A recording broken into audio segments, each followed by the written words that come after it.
시각장애인 바디메오가 눈을 뜨는 얘기, 매우 잘 알려지는 말씀입니다. 근데 이 이야기를 몇 가지의 시선에 따라서 렌즈로 읽게 되면 좀 재밌는 얘기가 되는데, 첫 번째는 이름을 살펴보면 되게 재밌습니다. 오늘 고침을 받은 이 바디메오, 어떤 이름일까? 46절에 이렇게 기록하는데요. 우리 같이 한번 읽어보도록 하겠습니다. 시작. 그들이 여리고에 이르렀더니 예수께서 제자들과 허다한 무리와 함께 여리고에서 나가실 때에 디모의 아들 맹인 거진 바디메오가 길가에 앉았다가, 여기 보니까 누구의 아들이라고 봅니까? 디메오의 아들, 맹인 거지 바디메오. 이게 좀 이상합니다. 왜냐? 바디메오는 바르라는 말과 티메우스, 바르티메우스, 이거의 합성어인데요. 바르라는 말은 누구누구의 아들이라는 뜻이에요. 아들. 티메우스는 명예 아니면 고귀함, 소중히 여김, 이런 뜻입니다. 그러면 이미 디메오의 아들, 이게 바디메오입니다. 그러니까 바디메오인 맹인 거지 바디메오, 이렇게 얘기하고 있는 건데, 이건 도대체 이름이 도대체 뭘까? 한번 생각을 해보면, 미국 사람들 중에 무슨 주니어, 이런 그림, 이 이름 아시죠? 아버지나 아니면은 자기 할아버지나 이런 이름을 그대로 따는데, 보통 아버지죠? 똑같이 마이클인데, 이름이 똑같으면은 못 알아듣잖아요, 브루스가. 그러니까, 아들 마이클을 마이클 주니어, 이렇게 얘기하죠.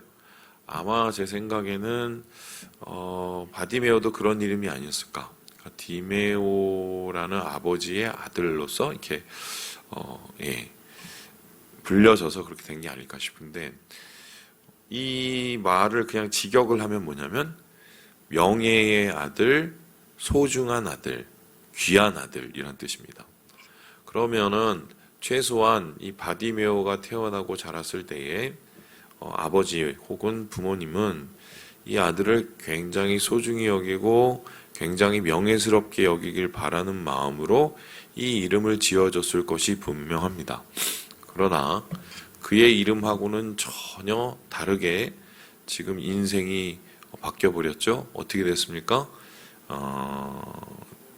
많은 사람들에게 환영을 받지 못하는 이름이 돼버렸고, 심지어는 길가에서 어찌 보면은 구걸하는 그런 인생이 되어버리고 말았습니다. 이름값을 못할 수밖에 없었고, 또한 그 이름 때문에 어떻게 보면 살 수가 없는 그러한 인생이 돼버린 거죠. 어머니, 아버지 혹은 자기의 바람과 다른 인생을 살게 됐다. 이게 이제 바디메오의 이름과 관계된 삶의 모습이다, 이렇게 볼 수 있습니다. 그런데 흥미로운 건 여기에 예수님이 지나가십니다. 예수님이 어디를 지나가십니까? 어디에 이르렀다고 합니까? 여리고에 이르렀다고 합니다. 그럼 예수라는 말은 어떤 뜻이냐? 이에수스, 이게 원래 뜻인데, 이 말인데, 요거는 헬라어로 바꾼 거고, 이거를 히브리어로, 아람어로 바꾸면 예수아입니다. 예수아. 근데 예수아 하면 여러분 비슷한 이름들이 생각나죠? 누가 생각납니까? 요시야, 호세야, 그리고 그 위에 있는 여호수아, 다 같은 이름입니다. 똑같은 이름이에요, 사실. 예수아, 요시야, 호세야, 여호수아. 그러면은 이 말의 처음 시작은 여호수아였죠? 여호수아가 여리고를 지날 때가 있었습니다. 언제죠? 가나안에 처음 들어와서 여리고를 정복할 때.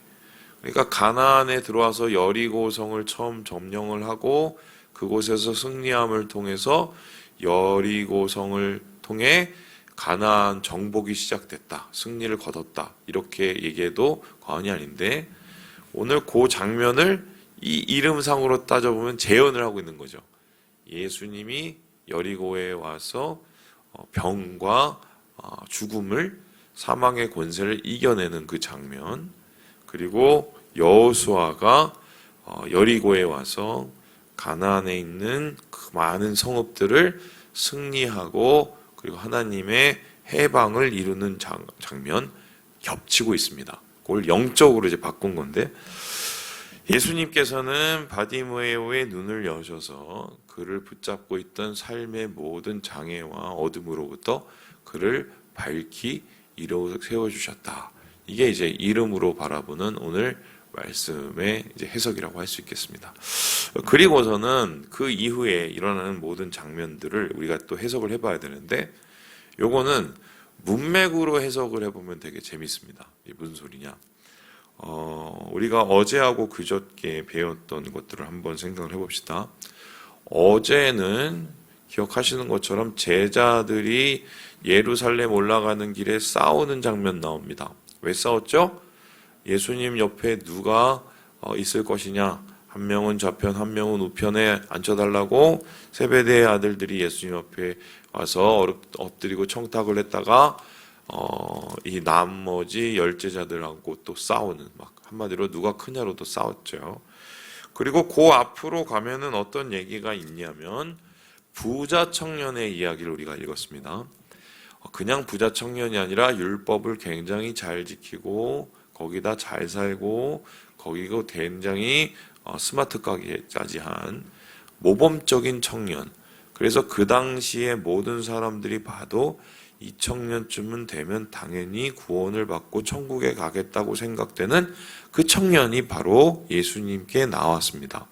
자, 그러면 그 부자 청년은 어떻게 됐습니까?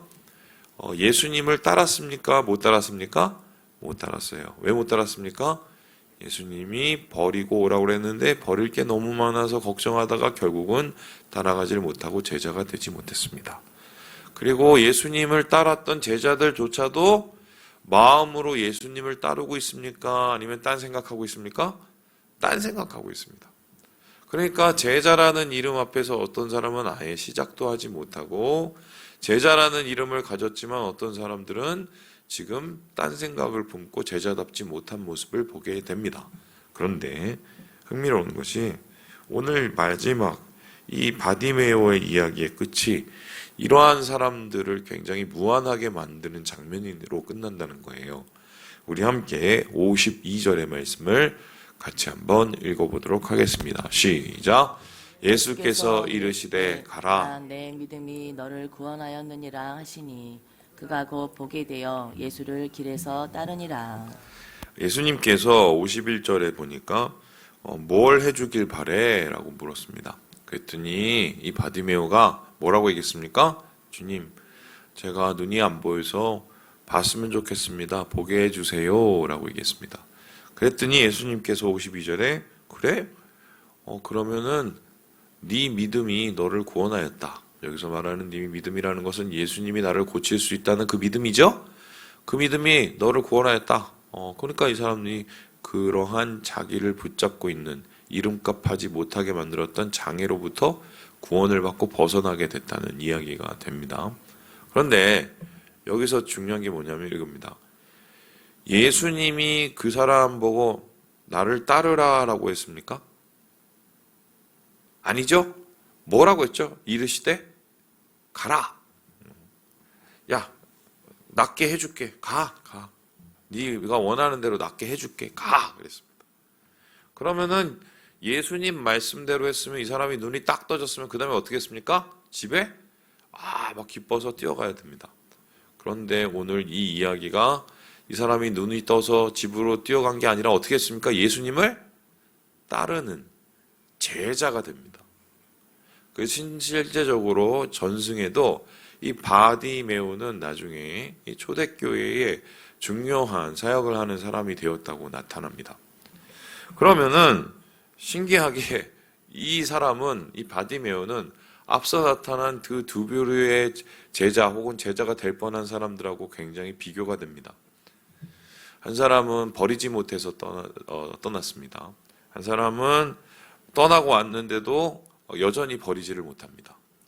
이 두 사람하고 지금 바디메오는 완전히 다르죠? 어떻게요? 그는 버리고 떠납니다. 그리고 따르지 말라고 하는데도 따랐습니다. 제자가 됐습니다. 그러면은 예수님께서 이러한 바디메오의 모습을 통해서 제자들 혹은 부자 청년 그리고 주변에 있는 무리들에게 하고 싶었던 메시지가 있지 않을까요? 이 메시지일 텐데 도대체 그를 왜 제자로 삼아 주셨던 것인가? 왜 예수님께서 그를 따르게 하시고 또한 예수님께서 그를 나중에 교회를 이끄는 주님의 제자로 삼아 주셨을까? 그 이유가 도대체 뭘까? 무엇이 바디메오에게 있어서 예수님께서 그것을 보셨을까? 이것이 되게 중요한데요. 여기에 굉장히 중요한 것이 하나가 있습니다. 우리 함께 48절을 같이 한번 읽어보도록 하겠습니다. 시작! 많은 사람이 꾸짖어 잠잠하라 하되 그가 더 크게 소리질러 이르되 다윗의 자손이여 나를 불쌍히 여기소서 하는지라. 이 사람이 예수님 앞에 나와서 고침을 당한 것은 믿음 때문에 고침을 당했습니다. 구원을 받았습니다. 이 사람이 예수님을 따랐던 것도 예수님에 대한 믿음 때문에 따르게 된 것입니다. 그런데 이 사람이 가진 그 믿음은 우리는 본문을 살펴보면 이것밖에 없었습니다. 다윗의 자손이여 나를 불쌍히 여기소서. 이거를 본문에는 두 번이 기록되어 있지만 계속해서 소리를 쳤을 겁니다. 심지어는 주변에 있는 사람들이 말리고 욕하고 너 저리 가라 그러고 지저분한 놈이 왜 여기서 이 길을 방해하냐고 소리를 쳐고 그리고 그를 향해서 협박을 해도 어떻게 했어요? 계속해서 소리를 쳤습니다. 다윗의 자손이여 나를 불쌍히 여기소서. 다윗의 자손이여 나를 불쌍히 여기소서. 계속해서 소리를 치게 된 겁니다. 그렇다면은 예수님께서 이 사람에게 보신 그 믿음은 도대체 무엇일까? 우리는 딱 한 가지를 압니다. 뭐죠? 간절함입니다. 절박함입니다. 예수님을 만나기 원하는 마음, 예수님만이 나를 고칠 수 있다는 확신, 그리고 예수님을 통해서 내 삶이 새로워질 수 있다는 그것을 마음에 품고 자기가 할 수 있는 모든 것을 다해서 소리치며 예수님께 나오는 것이었다. 결국 부자 청년은 왜 예수님을 버리지 못했을까?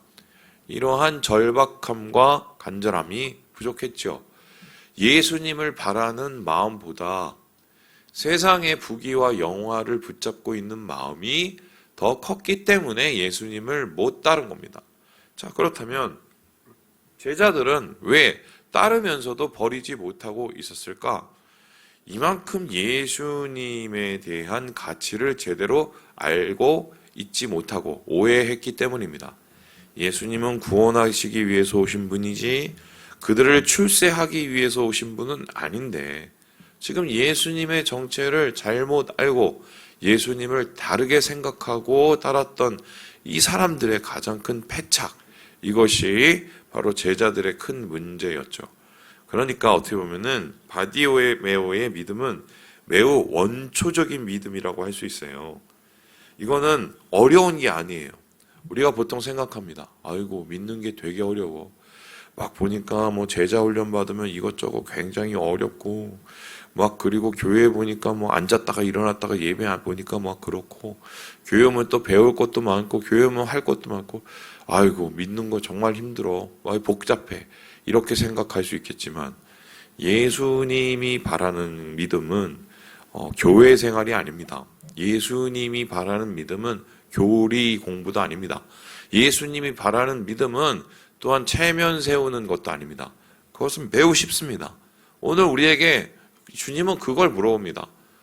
우리가 정말 예수가 필요한지, 우리의 오늘의 삶 속에서 절박하게 예수님이 필요한지, 예수님이 나의 모든 것보다 더 중요한지, 그리고 예수님이 나의 모든 것을 해결하실 수 있는지, 거기에 대한 절박하고 간절한 믿음이 있는지를 주님께서는 우리에게 물어보시는 것이죠.